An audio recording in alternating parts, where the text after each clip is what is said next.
Looking at the wrists in the golf swing and what we actually have to do to get that great feeling and impact with your irons and what it's costing you. But you'll notice, I'm not in the UK, I'm not at Mottram Hall. Where do you think I am? And what is your favourite golfing destination? Let's go Europe, if you're from Europe, and then if you're from America, where's your favourite golfing destination in America? Now the one thing we've all been trying to get out of our game is this flickiness of those wrists as we come into the golf ball and that look like this. I mean, there's nothing worse than putting a video up and you thinking, I do not like the look of that, I don't like the feeling of impact, I'm not hitting it as far as I can. So what we see for most golfers when they get the wrists wrong into impact is that look of them being on the flip side of where we actually want them to be. So that situation is very much like this. Cupped with your glove hand and really straight and flat with your trail hand. And if you look at impact here, and we'll put a close-up of the golf club down at impact, you can see what this is doing to my golf club face. Okay, so for me, there's a few factors which this is going to compromise here. Number one, angle of attack. So how we're hitting down into the ground, getting that ball, then divot strike. Number two, club face control, where's it pointing? And number three, as you saw in that close-up, the fact that I was adding so much loft. Now, I bet you had that scenario where we're pulling 4-iron out, we've got 5-iron in our bag, and we don't feel it go any different distance, right? 4-iron goes about 170, 5-iron about 170, 6-iron about 170. Well, we want to change that, right? We want to lower our scores. And striking these better, hitting them off par 3s, hitting them off par 4s can definitely help. So to get that feeling impact, this is a simple drill. And what all we're going to need is actually you put a head cover. Now my one's actually quite advantageous because it is a big square one, but if you've got a more of a blade sort of head cover, you can still use it as well. Now the reason I like mine is because I can press it up against my lead forearm. Okay, so if I literally just grab this just in my lead hand, so my glove hand, and briefly show you what we were looking not to do was come in like this. Now if you look at the distance between my head cover and my forearm, it's got bigger, and also my wrist has got cupped. So grabbing that head cover, this is what I want you to do. And by the way, it's a little trick we can do on the golf course when we're actually playing golf to keep reminding us, because we can use this. Okay, as we had it before, what I want you to do now, I want you to come back to impact. I want you just to add two factors. A little bit of hip turn, so I just simply feel this by getting my belt buckle to point to target. And the second factor, can I just feel as though I'm going to slap this head cover against my forearm, okay? Now this might sound dramatic, but you'll see why and what it's going to help you achieve down at impact and flip those things on our head, which I said are hard to control when we're doing it this way. Okay, so we're going to go bit of hip turn and put it against your lead forearm. That was me really trying to feel like I slapped it against my forearm. Now in reality, it's never going to be like that, but look at the scenario in which this would create.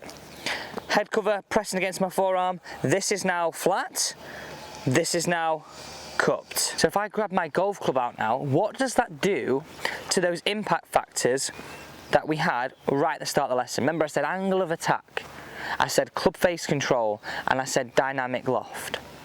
So if I really felt again as if I was putting that head cover against my lead forearm, and I'm going to do the same things now, I'm going to feel as though I'm putting the head cover against my lead forearm, I'm going to give it a little bit more hip turn.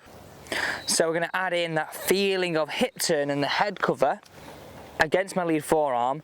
Look at what it does to my wrists, look what it does to my club head as well. So I've gone from adding a significant amount of loft to now watch it layer down, low down.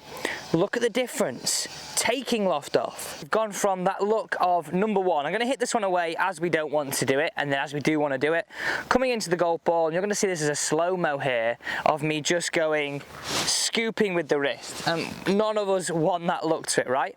So you can see on that slow-mo that's on the screen right now, that real scoopiness, that real cupping of my lead and real sort of extension of my trail. Now when we had that drill in there and we had the head cover in there, have a look at this shot now. I'm going to hit one, but also you're going to see a slow-mo of the opposite look to what my wrists were doing into the golf ball. This is going to give you a great feeling of strike, a great feeling of control, and that is exactly what we want to feel out on the golf course, right? That feeling of strike, that feeling of control. So I mentioned halfway through the video, what's the trick that you can use out on the golf course? So we're on 15 here. And I think 15 is a funny number in the golf course, because if you've started well, we're starting to get nervous, right? And have you ever been in a scenario where you're thinking, I've got a good score in my hand here, just start guiding it? I'm saying it because I know I have, and I know I've done it where I feel like, oh, slow down into the golf ball, and your swing thoughts that you had from the start of the lesson start to go out the window. So your good golf starts to deteriorate when we're under pressure. Well, if we're using a head cover, there's nothing that we can't say before we put a head cover from the previous hole back on our putter. Right, let's give myself a bit of a feeling. Right, okay, got that feeling again. Bit of hip turn, snapping it against my lead forearm. I can now peg my golf ball up, and I'm going to be able to have a better chance. Now all these things just give you a better chance, right? They don't mean it's going to be perfect, but we've got to realise golf doesn't have to be perfect. It's going to give me a much better chance now, me feeling this, ready to hit. I feel a lot more comfortable and clear and concise on what I'm about to do, and that is something that's powerful to control out on the golf course. Now if you're eagle-eyed as on the shot tracer, you would have seen they're at Penina. Now this place is close to my heart. It's actually the first place I played abroad, so I've got a little affinity to this place. I really do like it. Now, to try to finish on this last point as part of this instruction video, I said it was controlling 3 factors in today's video. So angle of attack, dynamic loft, and where the club face is pointing. Now, I think it's really important to get that understanding of if we're moving the wrist correctly, we've also got to move the body. That's why I said to you, can you feel hips to target, and can you feel the head cover on your lead forearm? Just make some moves nice and smooth, nice and waggles like this, to really get the feeling of what we want to do with your wrists in the downswing. Far too many of us try to get this position and we get too tense. Do it with some flow, do it with some feeling.